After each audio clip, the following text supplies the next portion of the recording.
നമസ്കാരം. The path is the goal എന്ന discussion സീരീസിൻ്റെ അടുത്ത സെഷനിലേക്ക് വീണ്ടും ഏവർക്കും സ്വാഗതം. നമുക്ക് ആദ്യം മെഡിറ്റേഷൻ ചെയ്യാം. കണ്ണുകൾ അടച്ച് ശാന്തമായിരിക്കും.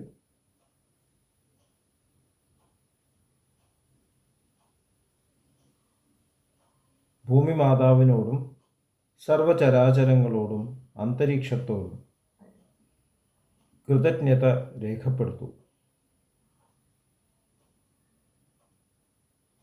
ഭൂമി മാതാവിൽ നിന്നുമുള്ള ഹീലിംഗ് എനർജി കാലുകളിലൂടെ പ്രവേശിച്ച് ശരീരം മുഴുവൻ വ്യാപിക്കുന്നതായും ശരീരത്തിലെ എല്ലാ ഭാഗങ്ങളെയും എല്ലാ കോശങ്ങളെയും റിലാക്സ് ചെയ്യാൻ സഹായിക്കുന്നതായും അനുഭവിക്കൂ.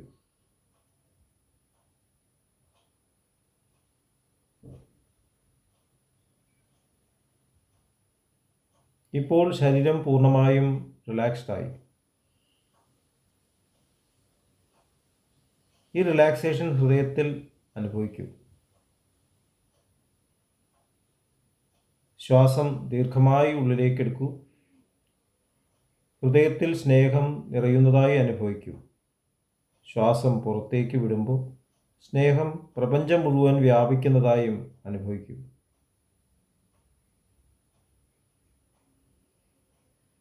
ഹൃദയത്തിൽ കുടികൊള്ളുന്ന സ്നേഹത്തിൻ്റെ സ്രോതസ്സിൽ നിന്നും ഉദ്ഭവിക്കുന്ന ദിവ്യപ്രകാശം മനസ്സിനെ ആകർഷിക്കുന്നതായി അനുഭവിക്കൂ. ആ ദിവ്യപ്രകാശത്തിൽ ധ്യാനം ആരംഭിക്കൂ.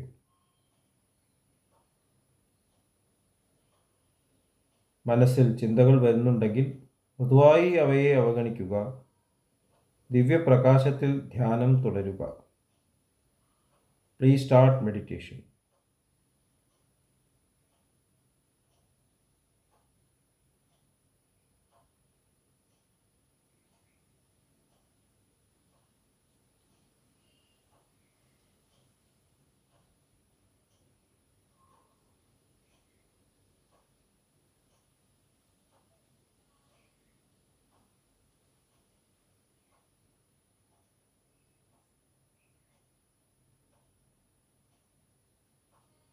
ഓക്കെ, കണ്ടീഷൻ ഹൃദയത്തിൽ നിലനിർത്തി പതുക്കെ കണ്ണുകൾ തുറക്കൂ.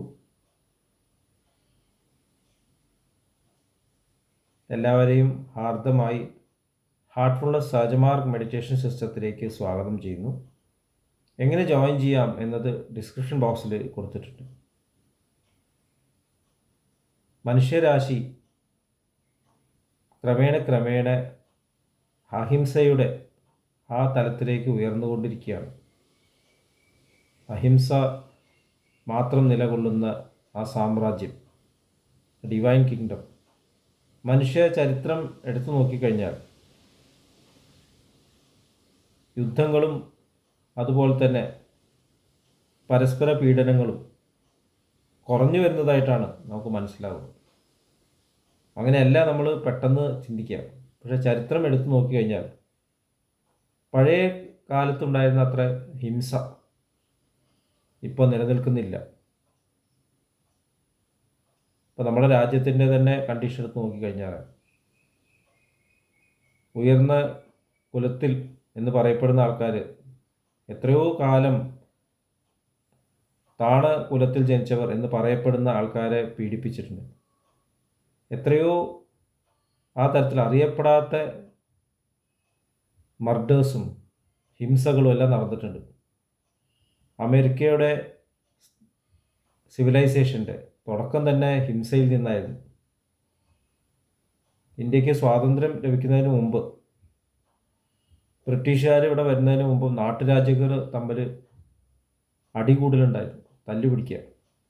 അതുപോലെ തന്നെ നമ്മുടെ ഈ കൊച്ചു സംസ്ഥാനത്തിലും പരസ്പരം പ്രശ്നങ്ങൾ തീർക്കുന്നത് കളരികളിലാണ്, ചാവേർപ്പടകൾ. അപ്പം അങ്ങനെ യുദ്ധത്തിലൂടെ മാത്രമേ വിജയം കൈവരിക്കാൻ സാധിക്കുള്ളൂ എന്നുള്ള ആ ഒരു സമയത്ത് ആണ് മഹാത്മാഗാന്ധിജി പ്രത്യക്ഷപ്പെട്ടത്. അഹിംസയാണ് യഥാർത്ഥത്തിൽ വഴി, അഹിംസയാണ് ലക്ഷ്യം എന്ന് പറഞ്ഞുകൊണ്ട് ഭഗവത്ഗീത നമ്മൾ വായിച്ചു കഴിഞ്ഞാൽ ഭഗവാൻ ശ്രീകൃഷ്ണൻ അർജുനനോട് യുദ്ധം ചെയ്യാൻ പറഞ്ഞു. ചാരിജി മഹാരാജ് ചോദിച്ച ചോദ്യമാണ്, did lord Krishna ask Arjuna to fight? അങ്ങനെ പറഞ്ഞിട്ടില്ല. യഥേച്ഛസി തഥാ കുരു എന്നാണ് പറഞ്ഞത്. എന്താണ് നീ ഇച്ഛിക്കുന്നത് അത് ചെയ്യൂ. അതിന് തൊട്ടു മുമ്പേ പറയുന്നുണ്ട്, നീ യുദ്ധം ചെയ്യില്ല എന്ന് പറയുന്നുണ്ടെങ്കിലും നീ ഒരു ക്ഷത്രിയനാണ്, അതുകൊണ്ട് നീ യുദ്ധം ചെയ്യും. അപ്പോൾ ഭഗവാന് മനസ്സിലായി അർജുനൻ്റെ ഉള്ളിൽ ആ ക്ഷത്രിയ ഭാവം നിലനിൽക്കുന്നു. അപ്പോൾ നമ്മുടെ ഉള്ളിൽ ഉള്ള ഈ തരത്തിലുള്ള സ്വഭാവ ഗുണങ്ങൾ എന്ന് പറയാം, അത് നമ്മളെ കൊണ്ട് പലതരത്തിലുള്ള പ്രവൃത്തികളിലേക്ക് പ്രേരിപ്പിക്കുന്നു. അപ്പോൾ നമ്മുടെ ഉള്ളിലാണ് ഈ തരത്തിലുള്ള സംഘർഷങ്ങൾ നടക്കുന്നത്. ഭഗവത്ഗീതയിൽ ഉടനീളം നോക്കിക്കഴിഞ്ഞാൽ ഉള്ളിലുള്ള യുദ്ധമാണ് ഭഗവാൻ പറയുന്നത്, ആത്മീയമായിട്ട് ഉയർച്ച. അതുകൊണ്ടാണ് അത് ഇത്രയും എറ്റേണലായിട്ട് ടെക്സ്റ്റ് ബുക്ക് ആയിട്ടുള്ളത്. ഉദ്ധരേത് ആത്മനാത്മാനം ന ആത്മാനം അവസാദേത് ആത്മൈവ ഹ്യാത്മനോ ബന്ധു ആത്മൈവ രിപുരാത്മന. വളരെ കാതലായിട്ട് ശ്ലോകം. നിങ്ങൾ നിങ്ങളുടെ മനസ്സിനെ ഉയർത്തു.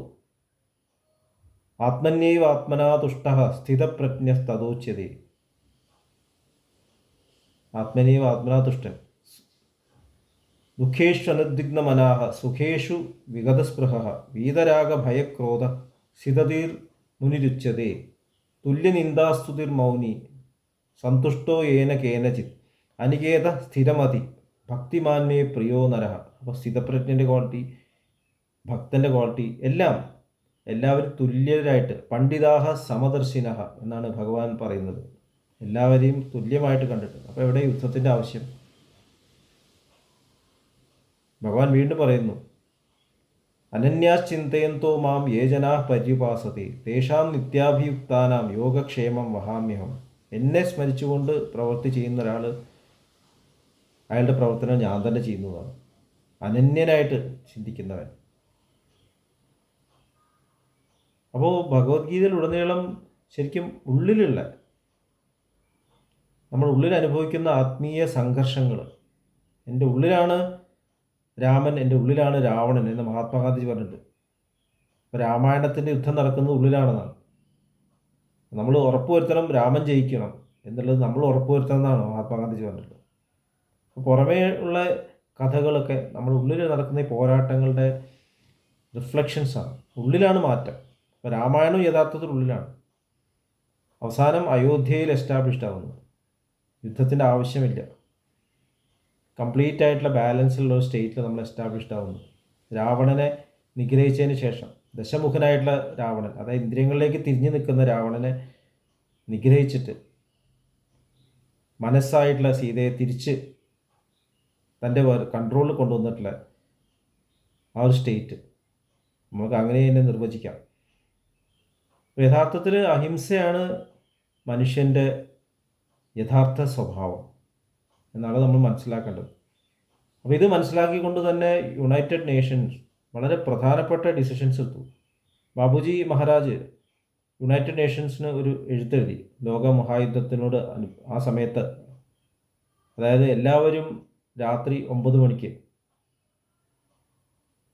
എല്ലാ മനുഷ്യരും സഹോദരി സഹോദരന്മാരാണ്. എല്ലാവരും ഭക്തിസ്നേഹഭാവങ്ങൾ ഉണരുകയാണ്. അതുമായി തന്നെ യഥാർത്ഥ ലക്ഷ്യത്തിലേക്കുള്ള ഈശ്വരനോടുള്ള യഥാർത്ഥ ഭക്തി ശക്തിപ്പെട്ടുകൊണ്ടിരിക്കുകയാണ് എന്നുള്ള ഒരു സങ്കല്പത്തിൽ എല്ലാവരും ധ്യാനിക്കണം. അതാണ് യൂണിവേഴ്സൽ പ്രേയറായിട്ട് സഹജമാർഗത്തിൽ ഇപ്പോഴും ചെയ്തുകൊണ്ടിരിക്കുന്നത്. പക്ഷെ അതിനത്ര പ്രാധാന്യം കൊടുത്തില്ല. എങ്ങനെയാണ് മെഡിറ്റേഷൻ കൊണ്ട് ലോകസമാധാനം വരിക? അതുപോലെ തന്നെ ഒക്ടോബർ 2 മഹാത്മാഗാന്ധിജിയുടെ ജന്മദിനം ഇൻ്റർനാഷണൽ നോൺ വയലൻസ് ഡേ ആയിട്ട് പ്രഖ്യാപിച്ചിരിക്കുന്നു. Non violence. മഹാത്മാഗാന്ധിജി ക്രിട്ടിസൈസ് ചെയ്യപ്പെടുന്നുണ്ടെങ്കിലും ഈ ലോകത്തിലുണ്ടായിട്ടുള്ള വലിയ വലിയ വിപ്ലവങ്ങളൊക്കെ അഹിംസാ സിദ്ധാന്തത്തിൻ്റെ അടിസ്ഥാനത്തിലായിരുന്നു. മാർട്ടിൻ ലൂതർ കിങ് ആയാലും, നെൽസൺ മണ്ടേല ആയാലും, ലേ വലാസ ആയാലും, അതുമാതിരി ബർമയിലുണ്ടായിരുന്ന ഓങ് സാങ് സൂക്കി ആയാലും, ബറാക്ക് ഒബാമ ആയാലും, എല്ലാവരും അഹിംസാ സിദ്ധാന്തത്തെ ഉയർത്തിക്കാട്ടിയിട്ട് അതിലൂടെ മാറ്റങ്ങൾ കൊണ്ടുവന്നവരാണ്. ഇപ്പോഴും ലോകത്തിൽ എല്ലാവരും അണ്വായുധം നിർമ്മിക്കുന്നുണ്ടെങ്കിലും ഡിസാർമമെൻ്റ് വേണം എന്ന് പറയുന്നുണ്ട്.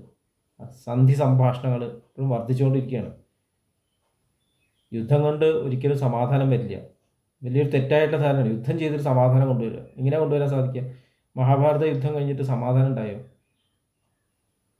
അപ്പോൾ യഥാർത്ഥത്തിൽ ഉള്ളിൽ ഒരു യുദ്ധം നടത്തിയിട്ട് എൻ്റെ ഉള്ളിൽ ഈശ്വരനിലേക്ക് കണക്റ്റഡായിട്ട് ഡിവിനിറ്റി നമ്മുടെ ജീവിതത്തിൽ മാനിഫെസ്റ്റ് ചെയ്യാൻ ബാഹ്യമായുള്ള യുദ്ധങ്ങളുടെ ആവശ്യമില്ല എന്നുള്ളതാണ് തിരിച്ചറിയേണ്ടത്. അപ്പോൾ ഇതോടനുബന്ധിച്ചാണ് ഇപ്പോൾ ഡിസംബർ 21 വേൾഡ് മെഡിറ്റേഷൻ ഡേ ആയിട്ട് നമ്മൾ നടത്തുന്നത്.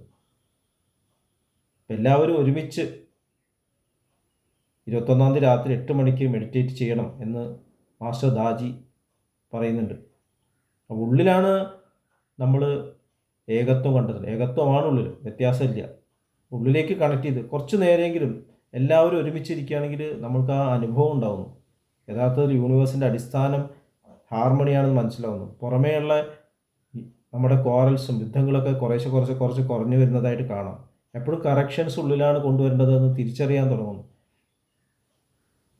അപ്പോൾ എല്ലാ മാറ്റങ്ങളും ഉള്ളിലാണ്, ത്യാഗം ഉള്ളിലാണ്, യജ്ഞം ഉള്ളിലാണ്, എല്ലാം ഉള്ളിലാണ് എന്നുള്ള തിരിച്ചറിവ് നമ്മുടെ ജീവിതത്തിൽ വരണം. നമ്മൾ സ്പിരിച്വലായിട്ട് പ്രോഗ്രസ് ചെയ്യുക, നമ്മൾ നിരന്തരം ശ്രമിച്ചു. അതാണ് മനുഷ്യൻ്റെ യഥാർത്ഥ ലക്ഷ്യം എന്ന് തിരിച്ചറിഞ്ഞിട്ട് ആ രീതിയിൽ വേണം നമ്മുടെ ജീവിതയാത്ര. ഇപ്പോൾ എഡ്യൂക്കേഷൻ ആയാലും, ഹെൽത്ത് മേഖലയായാലും, പൊളിറ്റിക്സ് ആയാലും, ലോ ആയാലും, ഏത് മേഖലയിലായാലും മനസ്സിൻ്റെ സന്തുലിതാവസ്ഥയും ജീവിതത്തിൽ ലക്ഷ്യബോധവും ഉണ്ടെങ്കിൽ എപ്പോഴും ഹാർമണി ഉണ്ടാവും. എപ്പോഴും ഇവിടെ ഡിവൈനായിട്ടുള്ള ലോ തന്നെ നിലനിൽക്കും എന്നതിന് സംശയമില്ല. അപ്പോൾ ഈ കാര്യങ്ങളെക്കുറിച്ചിട്ട് എല്ലാവരും ഒന്ന് ഇൻട്രോസ്പെക്റ്റ് ചെയ്യണം. നമുക്ക് അടുത്ത സെഷൻ വീണ്ടും കണ്ടുമുട്ടാം. നന്ദി, നമസ്കാരം.